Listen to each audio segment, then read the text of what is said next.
how do we regulate our methylation, as you just mentioned? How do we do that? Yeah, the way we make this as easy as possible to understand for people, we're not going to give them a file with 1.2 million epigenetic markers on it, right? I mean, that is a lot of data. We can't even interpret all that data, right? We're still learning on what it means.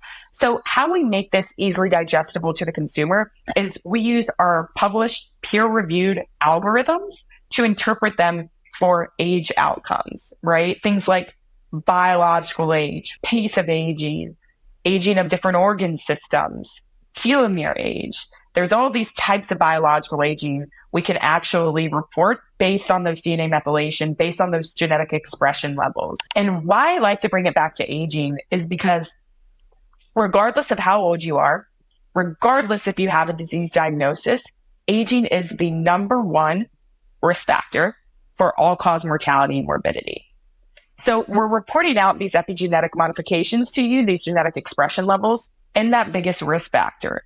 We're going to measure that, get a baseline, and then we may implement changes or protocols through lifestyle factors, supplements, medications, or procedural-based implementation to help gene expression, turn things off or turn things on, depending on that location and what we really want to do.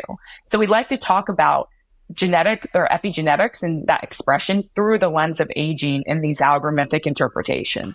So what's the difference between what you do and what a lot of other companies do? Because I've tested around 11 or 12 epigenetic aging, biological aging type of clocks, and they've all come out at a range of different ages. Yeah. And I've gone into which ones I think are actually science-based or not. And you liked my interview with Nicolina, so it's no secret that I think like and age are at a good level.